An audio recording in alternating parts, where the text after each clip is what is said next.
जनता इनको थूकेगी। और यदि ये अपने आप कह दें, दास के द्वारा बताए गए ज्ञान को गहराई से स्वयं भी देखें ये संत महात्मा, और फिर अपने शिष्यों को कह दें भाई सचमुच सच्चाई ये है, और नहीं तो इसका उत्तर दें। अब मीडिया है, 3-3 घंटे तक हम प्रवचन चल रहे हैं मालिक की दया से।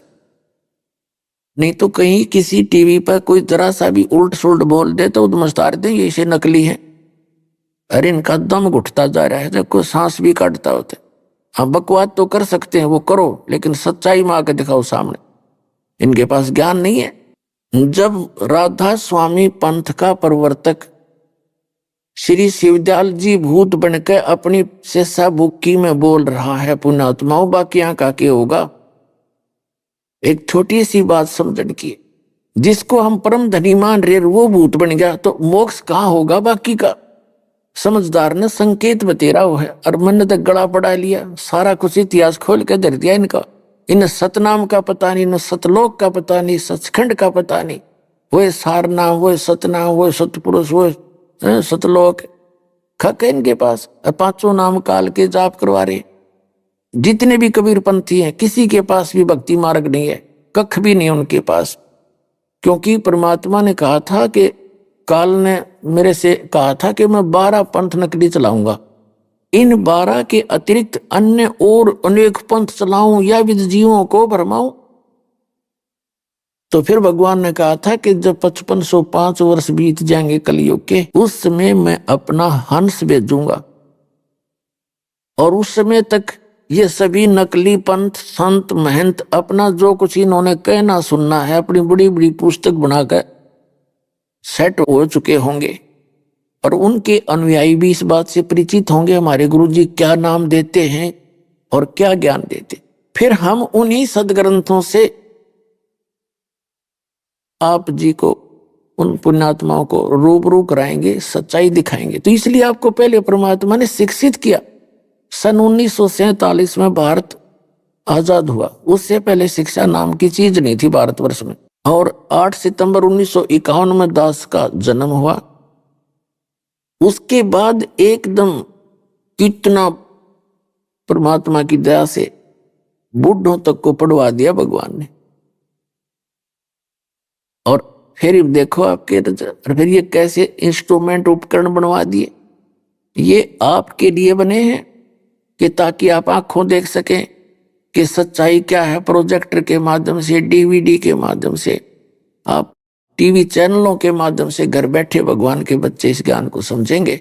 ये सारा मालिक ने बनवाया था ना, बाकी तक को बधाई। सारी गंदे से गंदी फिल्में चलाई जाती हैं, सारा दिन मानव को भ्रमित करने के लिए, करैक्टर बिगाड़ने का सारा इसका प्रयोग किया जा रहा है। जबकि ये दिया भगवान ने इसलिए है कि तुम भगवान को पहचानो, सदग्रंथों से रूबरू हो, परिचित कहो। जो भी संत, जो भी धर्म अपने ग्रंथ से पर आधारित है, उसी ग्रंथ के माध्यम से दास दिखा रहा है कि आपके धर्म ग्रंथ ये बता रहे हैं और आपके गुरु जी ये बता रहे हैं। तो 2 मिनट में निर्णय हो रहा है, तभी तो ये परिणाम देख रहे हो आप। इस दास के साथ इतना बुरा किया इन लोगों ने।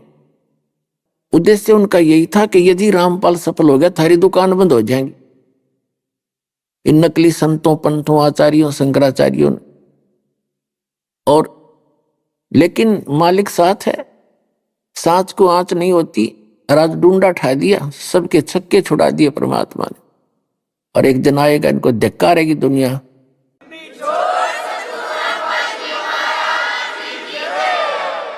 तो पुण्यात्माओं, जो भगवान के मार्ग में बाधा करते हैं वो बिल्कुल मंदबुद्धि के व्यक्ति होते हैं, जिनको दूसरे शब्दों में दुष्ट कह सकते हैं। वो तो ऐसे होते हैं जैसे रेल की पटरी पे अंधा गधा खड़ा हो गया, उसने गाड़ी आने की आवाज सुनी तो उसने सोचा कोई तुझे डिस्टर्ब करने के लिए और इधर ही आ रहा है। जिधर से उसको गाड़ी आती महसूस हो रही थी उस तरफ दोनों पैर कर लिए पिछले कि आण दे निकट। अरे इसका लात मार, उसने दोनों दलोती मारी। जब गाड़ी निकट सी आलियन देने सोचा ये तो ऊपर चढ़ गया, कौन है तेरे? नोना मेरा मूर्ख, तू खड़ा है रेल के मार्ग में, तने एक तरफ होना चाहिए था। तो उसने दोनों दलत्ते मारे और वो पटक दिया ठा गए। तो कंस ने मारे थे दोनों लात, रावण ने मारे थे, हिरण्यकशिपु ने भी ऐसे अंधे गधे का काम कराया था। और अब भी जो इस दास के परमात्मा के मार्ग में जो बाधा करेगा वो अंधा गधा ही होगा, ये सत्कर मान लेना।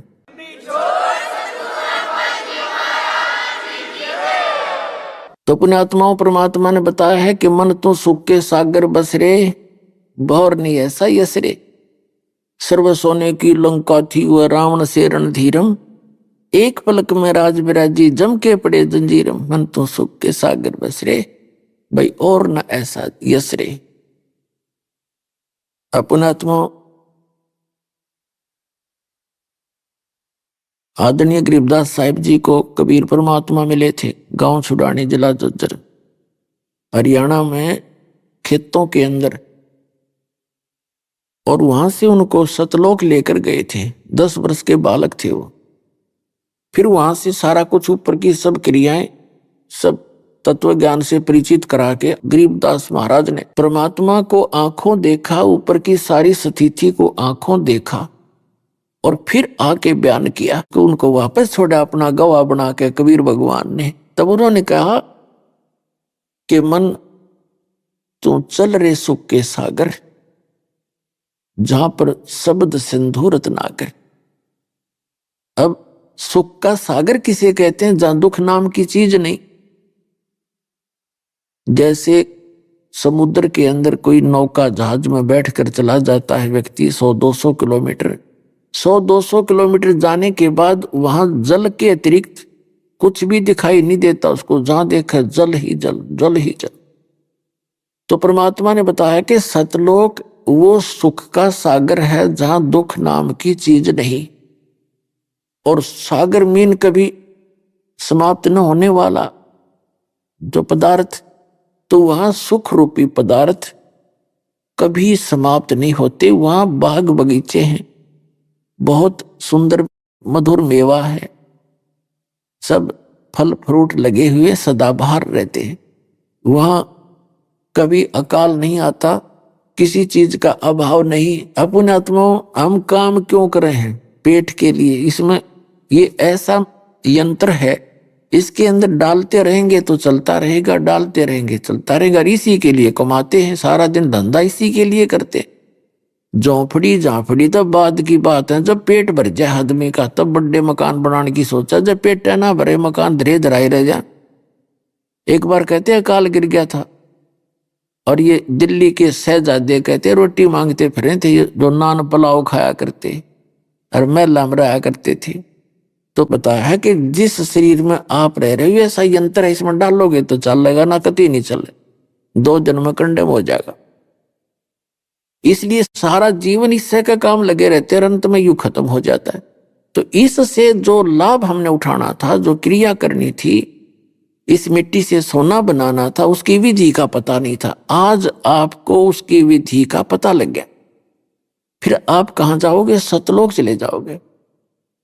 आप देखते हो कोई ताश खेल रहा है, ताश खेलता रहे, न सोचा नुकसान भी हो जाता उसको, और वो सोचा मैं ये बहुत अच्छा आनंद आ रहा है, तो कोई काम करके राजी नहीं। जैसे आजकल क्यों पढ़ते हैं बच्चे कि तनख्वाह घनी हो, सुविधा सारी और काम ना करना पड़े। लेकिन यहाँ तो फिर भी बहुत घना काम उसके जिम्मे रह ही जाता है। तो वो स्थान वहां पर है निष्कर्म, जो मुक्ति है, मोक्ष है, वो सतलोक में है। वहां कुछ भी नहीं करना, सारा दिन इतना बढ़िया आनंद रहता है। वहां शरीर है आपका, सुंदर शरीर बनेगा, ये कवर यहाँ रह जाएगा। वहां जाकर के आपको नया कपड़ा मिलेगा जो कभी समाप्त ना होने वाला। जैसे ये भी कपड़ा है, संतों ने शरीर को चोला बोला, चोला यानी कपड़ा, एक वस्त्र है ये। तो वहां जा